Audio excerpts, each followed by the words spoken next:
평안을 주시는 하나님이라는 제목으로 구약성경 역대상 23장 1절과 2절 그리고 25절과 26절을 통해서 하나님의 말씀을 나누도록 하겠습니다. 먼저 역대상 23장 1절과 2절의 말씀을 함께 읽겠습니다. 다윗이 나와 일금의 아들 솔로몬을 이스라엘 왕으로 삼고 이스라엘 모든 방백과 제사장과 웨이 사람을 모았더라. 그 뒤에 있는 25절과 26절의 말씀도 함께 읽겠습니다. 다윗이 이르기를 이스라엘 하나님 여호와께서 평강을 그의 백성에게 주시고 예루살렘에 영원히 거하시나니 웨이 사람이 다시는 성막과 그 가운데에서 쓰는 모든 기구를 낼 필요가 없다는지라.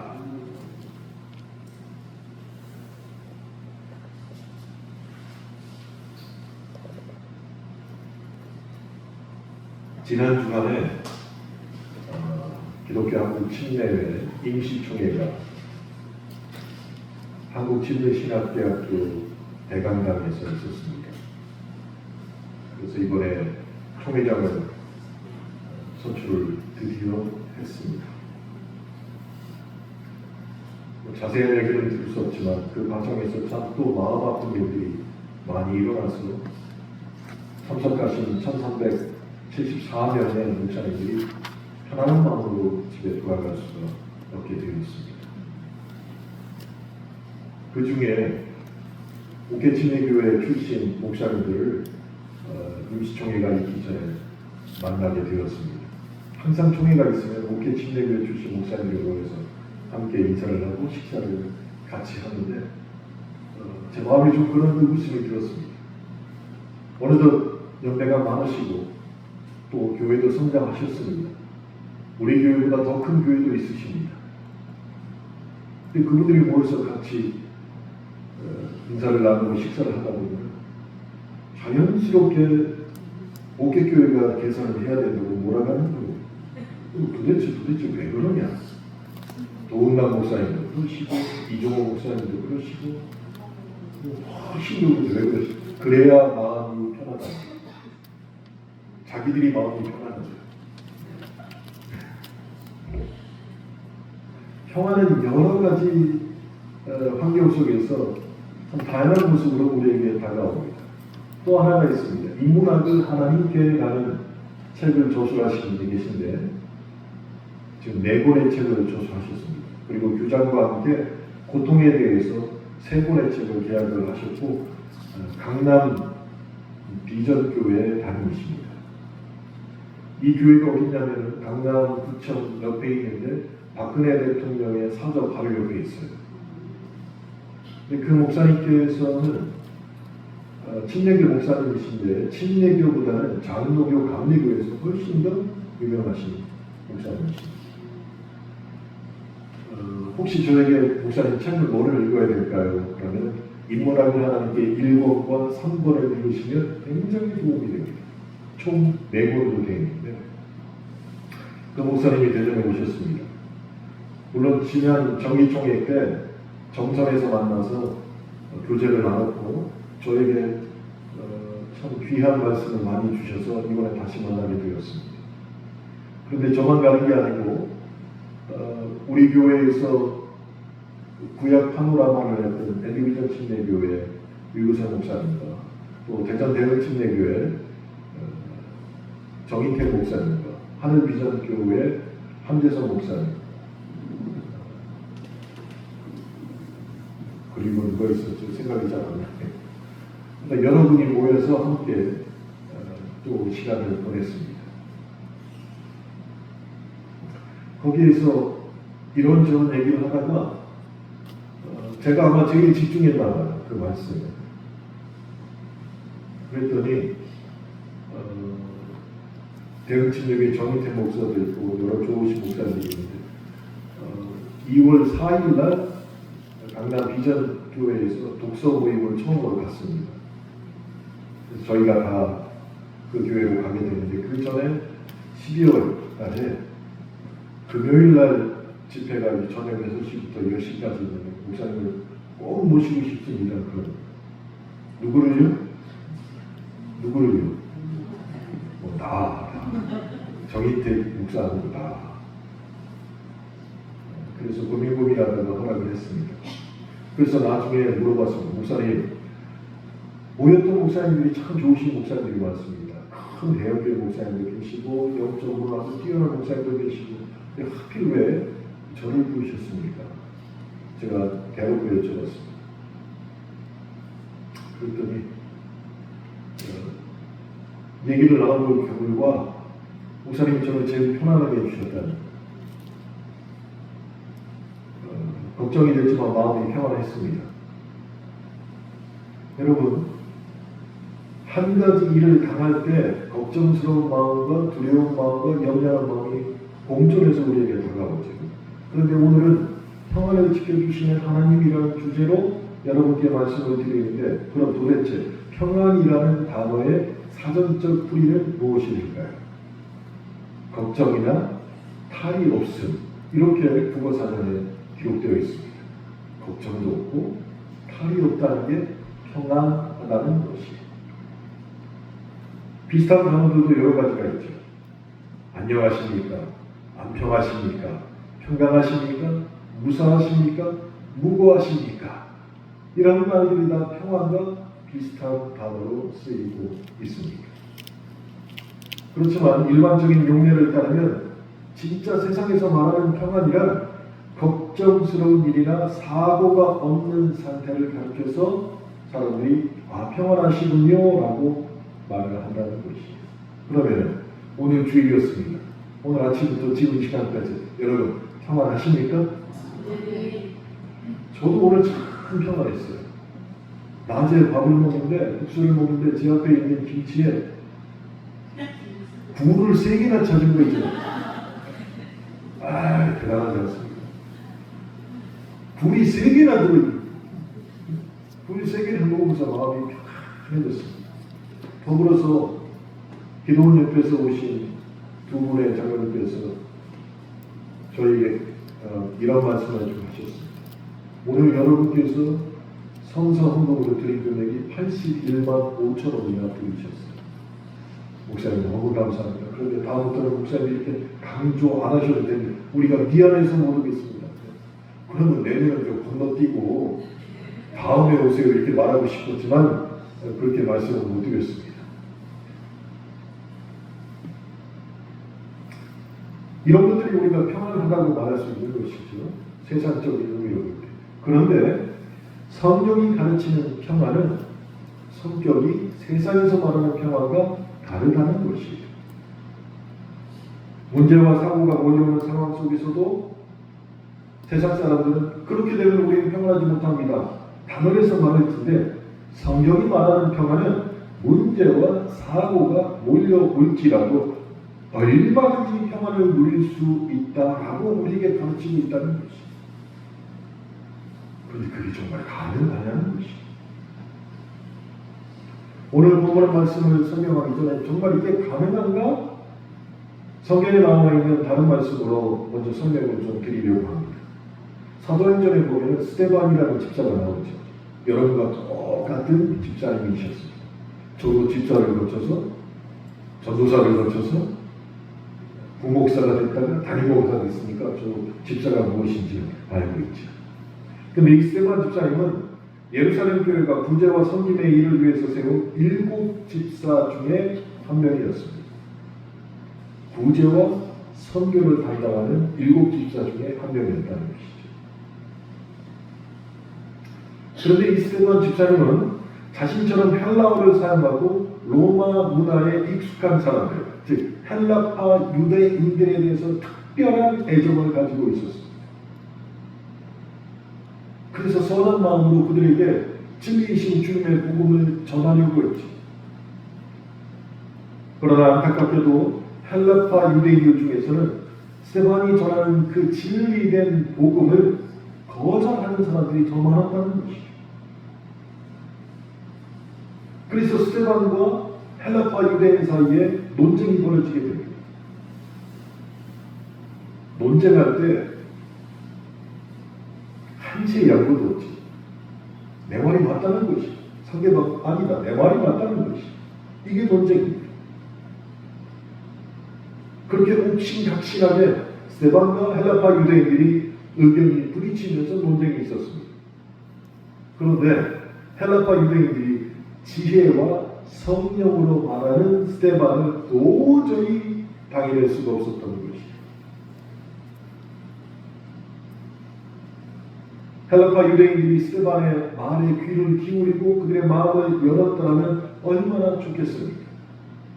그런데 말이 안 되니까 뒤에서 음모를 꾸미기 시작했다는 것입니다. 거짓 증인들을 매수해서 이 스데반의 사내들인 공회에 고발을 했습니다. 공회의 재판은 짜인 각본대로 진행됐습니다. 거짓 증인들이 모함과 날조로 스데반을 압박했습니다. 그런데 고발의 내용은 딱 두 가지였습니다. 그가 모세 율법을 무시하고 예루살렘 성전을 모독했다는 것이 굉장히 구체적이죠. 그러나 이것은 매우 치명적인 약점이 되는 것입니다. 그랬더니 무지한 대중의 눈은 분노로 이글거렸습니다. 질보심이 가득한 저주의 말이 그들의 입에서 막 튀어나오면서 스데반을 향했던 것입니다. 더불어 손에는 돌멩이를 움켜쥐고 금방이라고 스데반에게 던지려고 준비하고 있었습니다. 이 모습만 생각해보면 스데반은 그 생명이 바람 앞에 등불 같다는 것입니다. 모든 상황이 스데반에게 두려움과 공포를 강요하는 상황이 되었습니다. 그런데 여러분이 성경을 읽어서 아시겠지만 사도행전 6장 15절에 보면은 스데반의 표정이 천사의 얼굴과 같았다라고 성경은 기록하고 있습니다. 스데반은 어떻게 이런 위급한 상황에서 천사의 얼굴을 하며 평안을 누릴 수 있었다는 것이 이게 오늘 주제와 거의 같다는 것이 어떻게 평안을 누릴 수 있냐는 것입니다. 저는 이 말씀을 먼저 준비하면서 스데반의 시선에서 이유를 찾을 수 있다고 생각을 했습니다. 스데반은 이를 갈며 달려들 준비를 하는 군중의 얼굴에 집중하지 않았다는 것이 그의 시선입니다. 오히려 스데반은 그의 시선이 하늘을 주목했고 하나님의 영광을 보려 했습니다. 그리고 나서 그가 환상 중에 본 것이 무엇이냐면 예수님께서 하나님 우편에 서서 계신 것이라고 기록되어 있는데 서서 계신 것을 보았다라고 말하고 있습니다. 그런데 서서 계신 예수님 이런 문구, 이런 구절은 성경에서 흔히 찾아볼 수 있는 광경이 아닙니다. 왜냐하면 마태복음 16장 19절, 골로새서 3장 1절, 히브리서 10장 20절, 계시록 20장 11절에서는 한결같이 예수님을 하나님 보좌 우편에 앉아 계신 분이라고 설명을 하고 있어요. 어디서도 서서 계신 하나님이라고 예수님은 설명하지 않습니다. 그냥 하나님 우편 보좌에 앉아 계신 분이라고 주님을 설명하고 있는데 스데반의 경우에서는 하나님 우편에 앉아 계신 주님이 아니라 하나님 우편에 서서 계신 하나님을 바라보고 있었다는 것이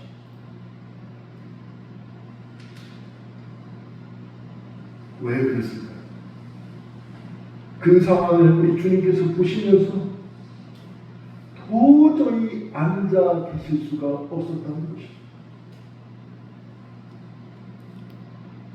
스데반이 집단 폭력과 거짓 증언의 희생양이 되는 그 과정을 그냥 묵과하고 계실 수가 없어서 도저히 그 자리에 앉아 계실 수가 없으니까 서서 지금 스데반을 바라보고 계신 것입니다.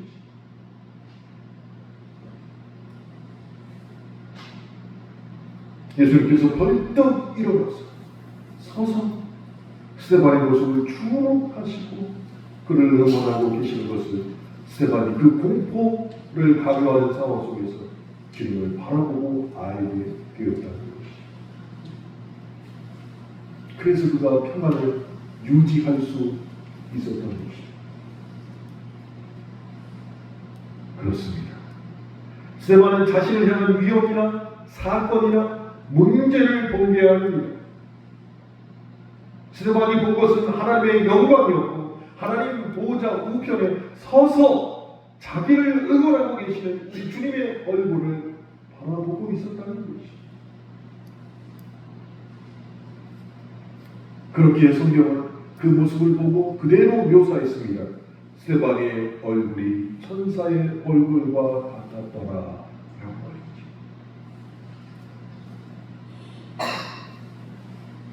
그렇게 스테반이 하늘을 주목하고 예수님을 바라보며 임박한 풍력 앞에서도 평화를 유지하게 되었다는 것이죠. 놀랍지 않습니까? 제가 중학교 2학년 때 대시민여중 옆에 있는 대동명중학교를 다니고 있었는데 버스를 타고 와서 여기서 딱 내렸어요. 그래서 제 친구랑 골목으로 들어와서 제 친구는 저쪽 은혜 아파트 쪽으로 가고 저는 걸어서 일리 와야 돼요. 딱 보는데 앞에 웬 고등학생이 한 명, 뒤에 또 고등학생 한 명이 딱 쓰는 거예요. 그러더니 낮이었는데도 불구하고 조용히 따라와라. 아직 맞지도 않았는데 막 팔 다리가 사시나무 막 떨리더니 이거 어떻게 돼요? 집은 여기인데 집 앞에서 맞기는 그렇잖아요. 막 끌려가는데 앞에 한 명 뒤에 한 명이 끌려가는데 제 친구가 은혜 아파트에 사는 친구가 그러는 거예요. 요 명동이 살던 그 사거리 있잖아요. 조만 야, 저 사거리에 가면 나는 오른쪽으로 너 왼쪽으로 달리는 거야. 나는 저기는 오른쪽으로 집 쪽으로 가고 저는 왼쪽으로 교회 쪽으로 하면서 집으로 가라는 거야. 알았다라고 했는데 막 헷갈리기 시작하는 거예요. 그 순간에 내가 오른쪽으로 가는가 왼쪽으로 가는가 이게 같이 도망갔다가 큰일 나는 거예요. 그래서 오다가 사거리에 딱 도착하자마자 제 친구는 오른쪽으로 도망가고 저는 왼쪽으로 교회 쪽으로 막 도망갔어요. 근데 이 바보 같은 것들이 둘 다 나를 쫓아오고 얼마나 무섭던지. 난 태어나서 그렇게 무서운 적이 처음이었어. 얼마나 무섭던지.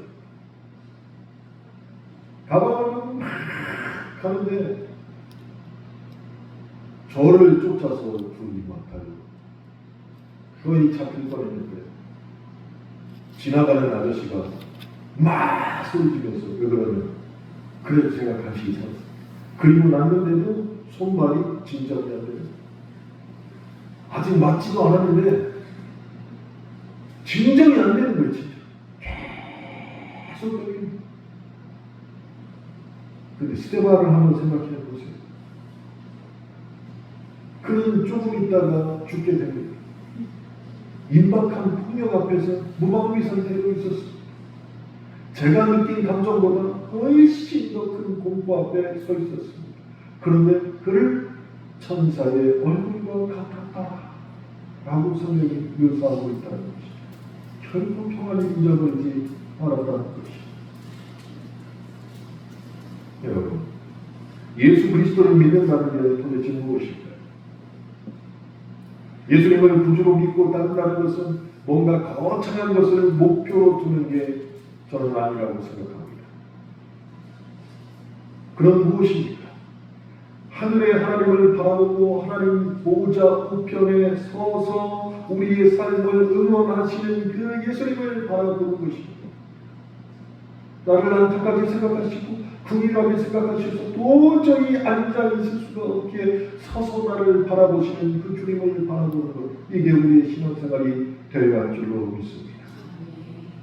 그렇게 주님을 바라보다가 내 표정 하나하나가 이 세상을 살면서 믿음으로 말미암아 천사의 얼굴이 되고 나아가 예수님의 얼굴을 닮아서 예수님처럼 예수의 흔적을 내 몸에 묻혔기에 변화되는 것을 우리가 이 땅에서 이루어내야 한다는 것입니다. 그것이 바로 예수님을 구주로 믿고 따라가는 이 땅의 삶이 되어야 하는 것 아니겠습니까?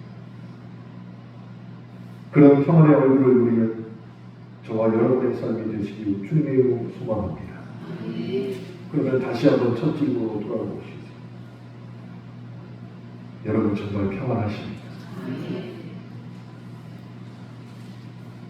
저와 여러분은 스데반처럼 믿음 때문에 폭력과 생명의 위협을 받지는 않습니다. 그렇지만 우리에게도 위기 그리고 평안이 사라지는 때가 있습니다. 그때 우리는 어떻게 평안을 유지해야 할까요? 여기에 있는 모두에게 이미 다가온 사람들도 계십니다. 제가 오늘 집중하는 것은 오늘 본문 말씀인 역대상 23절을 통하여서 드리고 싶은 말씀은 실직이나 은퇴나 경제적인 곤란에 처했을 때 내가 과연 평안할 수 있냐는 것입니다. 스데반처럼 우리는 믿음 때문에 목숨을 그리고 임박한 폭력을 당한 일은 전혀 없어요. 그러나 여기 있는 모든 사람들이 다 경험해야 될 게 첫째로 정년 퇴직하십니다.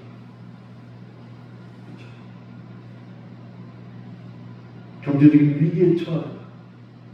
이건 누구나 다 당할 수 있는 일이잖아요. 그때 과연 평안할 수 있냐는 것이. 스데반에 비교하면 정말 아무것도 아니겠지. 근데 그게 우리 삶에 얼마나 큰 영향력을 미치는지 말은 안 하지만 다 알고 있잖아요. 그것을 역대상 23장 말씀을 통해서 오늘 풀어보려고 하는 것입니다.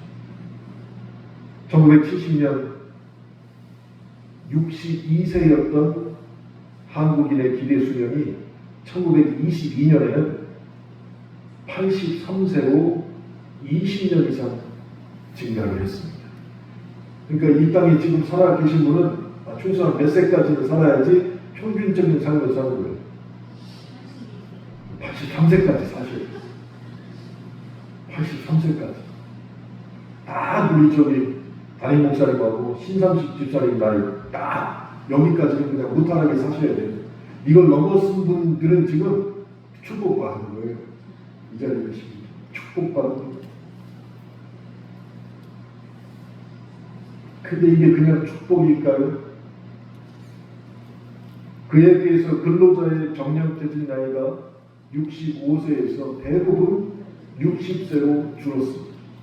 이제 60이 되면 몸이 아무리 건강해도 뭘 해야 돼요? 퇴직해요. 저 오늘 점심 먹어서 깜짝 놀랐어요. 우리 오성희 남수 집사님 퇴직하신 지 7년이 되셨대요. 깜짝 놀랐어요. 윤상호 남수 집사님도 2년째 되었대요. 깜짝 놀랐네요. 아니 7년이 언제 그렇게 지나갔을까?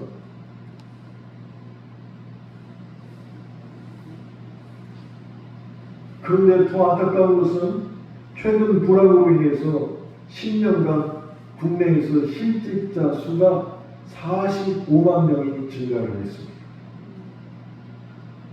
우리나라에서.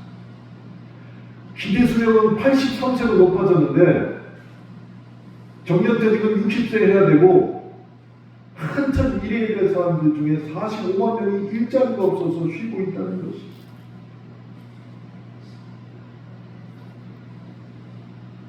그래서 요즘 장년층의 가장 큰 고민은 건강과 더불어서 혹시나 찾아올 실직과 이른 은퇴 후의 삶에 관한 것들이 고민거리가 된 거예요. 이게 내 일로 딱 닥치면 그때 그리스도인으로서 평안을 지킬 수 있다는 것입니다.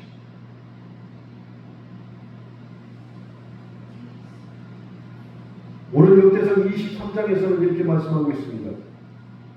제가 조금 더 현실적인 언어로 바꿔서 말씀을 드리면 은퇴와 실직이 걱정과 두려움이 아닌 하나님께서 우리에게 주시는 은혜의 사건이며 시작인 것을 깨달아야 한다라고 지금 우리에게 말하고 있다는 것입니다. 왜 제가 그렇게 이 말씀을 변화해서 말씀드리는지 이유를 말씀을 드리겠습니다. 다윗은 왕으로서 승리의 삶을 살았습니다. 자신의 범죄로 인해서 아들을 잃기도 하고 늙음하게는 사단의 유혹으로 인구조사를 했다가 하나님께 징계를 받기도 했습니다. 그러나 그는 그의 인생을 전체로 보면 승리의 삶을 살았던 것이 분명합니다. 이런 삶을 산 다윗이 이제 왕에서 은퇴를 선언하고 솔로몬에게 왕위를 넘겨주게 되었습니다. 그리고 나서 한 명의 자연인으로서 하나님 앞에서 정말 하고 싶던 일을 시도하려고 준비하고 있었습니다. 근데 그 일이 무엇이냐? 성전을 건축하는 일이었어요. 그런데 이미 다윗이 하나님에게 들은 말씀이 있죠. 너 성전 건축의 적임자가 아니다 라는 말을 다윗이 들었어요. 그리고 그 말에 동의도 했고 하나님 그렇습니다 라고 인정도 했습니다.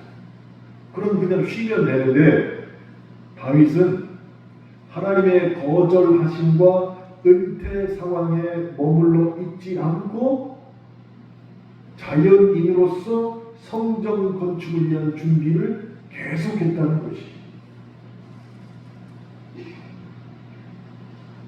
직접 성전 건축을 시작하지도 이루지도 못할 것을 알고 있지만 성전이 건축되기를 간절히 소망했기 때문에 그 일을 멈출 수가 없었던 것입니다.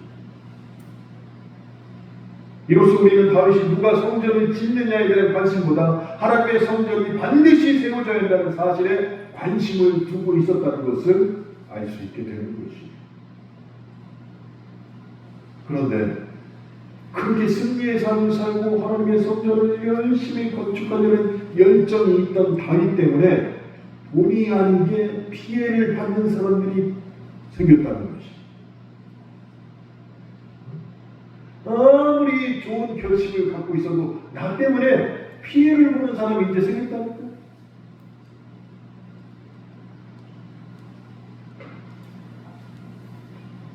그럼 어떤 사람들이 다윗 때문에 피해를 봤을까요?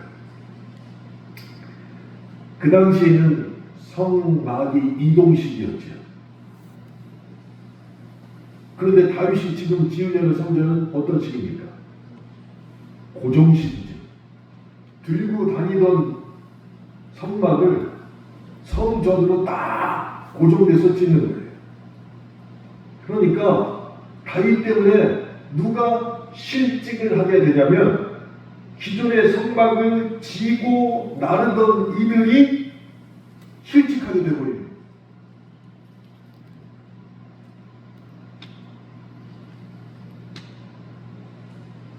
성막을 옮기는 일은 하나님께서 정해주신 직무입니다. 그래서 사람이 손댈 일이 아닙니다.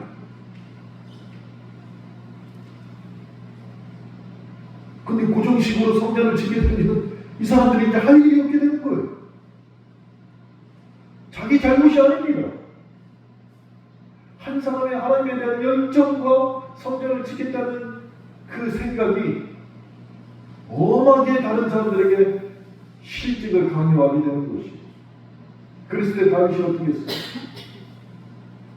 다윗은 그렇게 할 수밖에 없는 이유를 그들에게 알리고 그들이 새롭게 배치되는 일에 복을 선포하게 되었던 것이에요. 그냥 니네 몰라, 나 몰라, 내가 아니고 결코 그러지 않았다는 것이에요. 내 평안도 중요하지만 다른 사람의 평안도 중요하게 생각했다는 것이에요. 그래서 이동식 성막을 나르는 하는 이들에게 은퇴한 왕이 그들에게 새로운 생기를 열어주는 일에도 집중하게 되었다는 것이죠. 여러분, 새로워진 환경으로 인해서 실직한 이들에게도 하나님의 성전을 벗어나지 않는 한 그들의 생계를 책임지시고 새로운 직무를 다시 내려주심으로 말미암아 평화를 지켜주시는 하나님을 다윗 때부터 경험하게 되었다는 것이에요. 조건은 하나입니다. 성전을 벗어나지 않는 것이었어요. 그렇게 성도들에게 은퇴와 실직은 삶의 두려운 상황이 온 것이라고 사람들은 말할지라도 성전을 벗어나지 않는 한 하나님이 그 평안을 책임져 주시겠다는 약속이 나에게 있다는 것을 또한 증명해내며 살아야 한다는 것입니다. 하나님께서 성도에게 새롭게 또는 잊힌 소명을 이루게 하시며 믿음과 신앙의 삶을 살게 해주시는 은혜의 기회로 내가 만들어야 된다는 것입니다.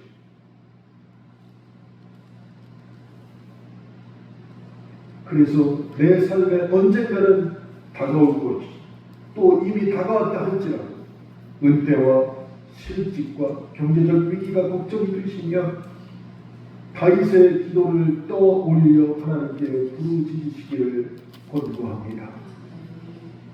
정말로 실직이 들어오시면 하나님이 주신 약속을 기억하여 평안과 힘을 얻어야 하고 그리하여 하나님께서 주신 새로운 삶에서 더 큰 은혜와 복을 받고 누리시는 성도가 되어야 한다는 것을 반드시 기억하시기 바랍니다. 그래서 성경은 저와 여러분에게 이렇게 말씀하십니다.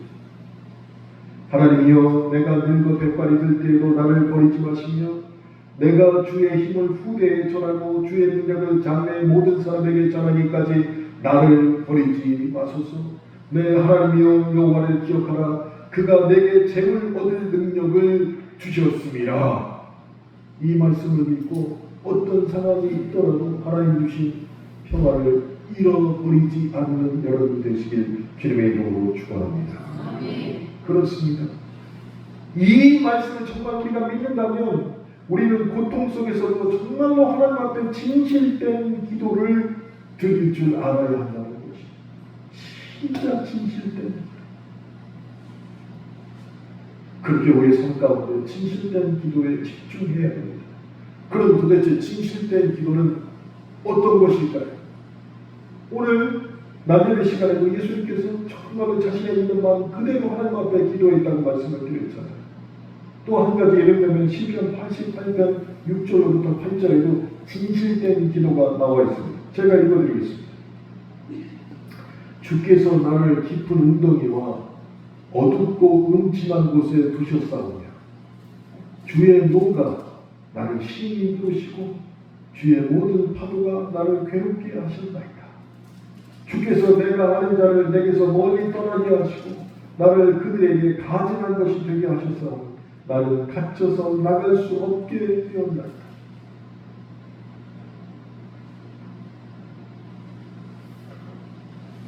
시편 88편 6절부터 8절을 읽으면 이 말을 읽는 그리스도인들은 매우 당황하게 됩니다. 대부분의 시편은 고난 속에서 눈물로 시작했지만 마지막은 찬송으로 끝이 나는 것이 대부분이에요. 고난을 이기고 하나님을 찬양한다. 이게 대부분 시편의 내용입니다. 그런데 시편 88편 6절부터 8절은 전혀 그렇지가 않다는 것이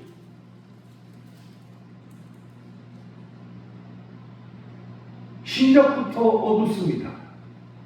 마지막은 하나님에 대한 원망으로 끝이 납니다. 근데 이걸 지금 진실된 기도라고 말하고 있는 것이에요.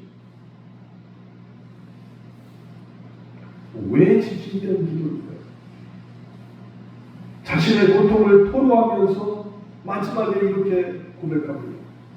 주께서 내게서 사랑하는 자와 친구를 멀리 떠나게 하시며 내가 아는 자를 흑암에 두셨나이다 라고 고백하고 있다는 것입니다. 하나님께서 허락하신 고통 때문에 자신들의 친구들이 다 떠나갔고 결국 남은 친구라고는 흑암과 어둠만이 나의 친구가 되었다는 원망이자 조롱에 가까운 말을 지금 주님 앞에 하고 있다는 것입니다.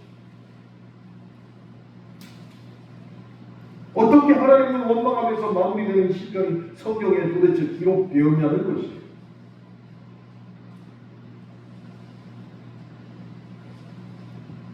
이 시편 88편을 놓고서 구약학자인 데릭 키트너가 이렇게 얘기했습니다. 하나님은 인간이 고통당할 때 얼마나 힘든지를 이해하시는 분이시다라고 말이죠. 평안이라고 찾아볼 수 없는 고통이 우리에게 다가왔을 때 하나님께서는 이거 얼마나 힘든지 내가 한다 라고 말씀하십니다. 고통 가운데 원망하는 내용으로 가득 차 있는 시편 88편은 하나님이 받으시는 기도가 되는 이유가 거기에 있다는 것입니다. 하나님께서 인간이 고통당할 때 얼마나 힘든지를 이해하시는 하나님 때문에 그 기도를 받으셨다는 것이 하나님을 원망한다 할지라도 그 기도를 받으신 것입니다. 예수님이 이 땅에 인간으로 오셔서 우리가 당하는 시험을 다 당하셨습니다. 예수님이 시험을 당한 이유는 인간이 얼마나 힘든지 이해하시기 위해서가 아니에요. 예수님은 하나님이시기에 인간이 되지 않고서도 인간의 힘듦을 다 이해하시는 분이셨습니다. 마치 요즘 나오는 프로그램처럼 CEO가 말단 사원의 상황을 살펴보기 위해서 자기 직장에 가서 말단 사원을 체험하는 그런 프로그램처럼 하나님이 경험하러 이 땅에 그냥 오신 게 아니라는 것이 인간의 고통을 이해하시는 하나님이심을 인간에게 알게 하시기 위해서 하나님이 이 땅에 오셨다는 것입니다. 내 고통을 하나님이 알고 계시다는 것입니다.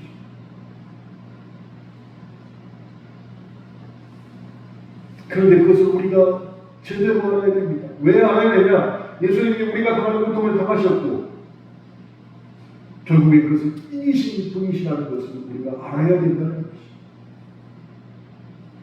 그래서 우리를 이해하시는 분이시며 또한 그리스도가 흑암과 죽음을 겪으시면서 우리가 더 이상 사망이 없는 세상을 살아가게 될 것이라는 것을 주님이 행하신 일을 통하여서 확신하게 될 수 있다는 것입니다.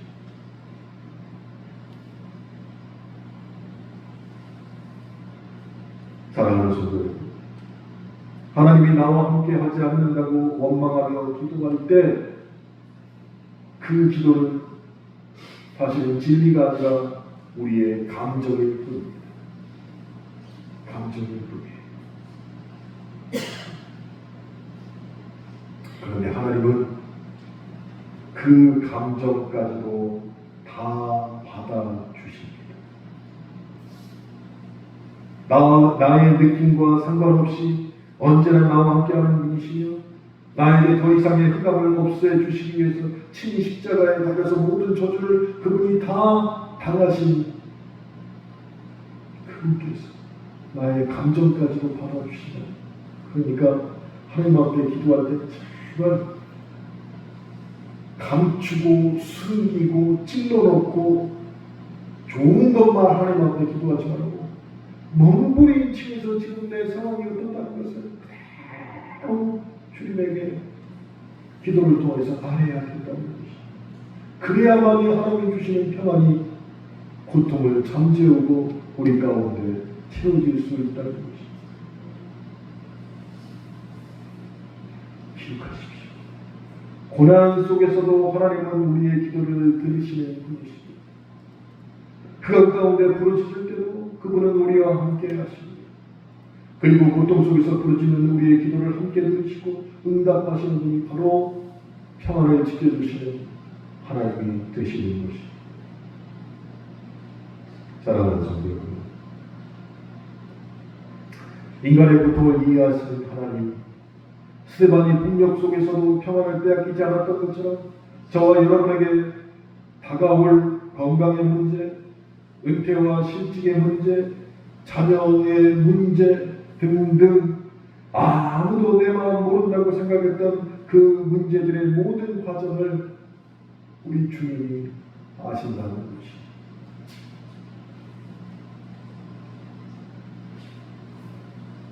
그 믿음의 확신이 우리에게 있어야 될 줄로 믿습니다. 제가 좀 많이 생각하는 게 변했어요. 저녁에 잘 때 모르겠어요. 부모님이 계시니 이런 얘기해서 참 죄송합니다. 아파 보니까 저녁에 자야 되잖아요. 하나님, 제가 내일 아침에 이혼할 수 있다는 보장이 없다는 것을 알게 됐습니다. 지금 잠에 드니까 혹시나 저를 데려가시려면 그냥 잘 때 데려가십시오. 자기 전에 꼭 그렇게 기도하고 그러죠. 그러다가 화장실을 가기 위해서 세네 번을 깨잖아요, 제가. 깨서 이제 화장실 갔다 오죠. 아, 안 데려가시구나. 두 번째 깼어도 아직도 안 데려가셨네. 한 네 번 그러고 아침에 들었더니 하나님 큰 사업으로 하고 살겠습니까? 그렇게 느껴졌어요. 제 친구 목사님들은 다 압니다. 제가 늘 입버릇처럼 제 친구들에게 한 얘기가 있어요. 목사님들. 난 차라리 암에 걸리는 건 괜찮다. 그런데 통 맞아서 한쪽 못 쓰면서 저벅저벅 이렇게 걷지도 못하고 가는 건 나는 조금 아쉽다. 그래서 진짜 하나님이 절대 급여만은 나에게 안 주시면 좋겠고, 그리고 우리 어머니가 나 어렸을 때, 그러니까 20대, 30대 때 무슨 뭐에다가 뭐 버섯에다 못하지 이렇게 뭐 두 번 먹으면 절대로 품 안 맞는다고 그것도 먹었으니까 나는 그거 이제 안 걸린다. 난 그랬어요. 난 친구들에게 늘 그랬어요. 난 품 맞는 게 제일 싫다. 정말 싫다. 근데 제가 뭐를 맞은 거야? 내가 품을 맞은 거야. 내경생이 품이에요. 품 맞아. 그래서 품을 맞았는데 다행히 내가 그렇게 제일 싫어했던 마비가 와서 한쪽을 못 쓰는 일이 없게 하나님이 9cm, 5cm 뇌사는 됐지만 살려주신 은혜를 생각하니까 아, 내가 살아도 사는 게 아니구나. 그때부터 제 생각이 많이 바뀌어요. 그래서 이것을 고난으로 생각하지 않습니다. 정말로 목사님들이 하나님 앞에 온전히 서기를 원합니다. 하나님 앞에서 지금 데려가셔도 막 얘기할 때 제가 꼭 불러요. 같이 기도할 때. 일로 와봐. 하나님이 지금 데려가셔도 아무 상관없어? 아, 상관없다. 진짜요? 몇 번을 확인합니다. 대답을 못해요. 근데 이제는 알겠어요. 그냥 조금만 요만한 핏줄이 박혀도 사람은 죽게 된다는 걸 알게 된 거예요. 그래서 사람들은 그걸 고난이라고 생각하는데 그 고난 속에서도 하나님이 나를 지켜주셨다는 것을 생각하니까 내 평화를 더 이상 빼앗기지 않게 되었다는 것이. 사랑하는 성도 여러분, 고난 속에서도 그리스도를 바라보시길 바랍니다. 그렇게 진실된 기도하는 사람이 되어야 한다는 것을 잊지 마시기 바랍니다. 그렇게 되면 하나님 우편에 서서 계시는 우리 주님께서 우리를 바라보시고 그 위를 베푸시고 고난 속에서 두려운 우리들에게 하나님 주시는 평화를 빼앗기지 않도록 지켜주실 것을 믿음으로 확신하게 되실 것입니다. 이런 모든 축복이 저와 여러분에게 임하시길 주님의 이름으로 축원합니다.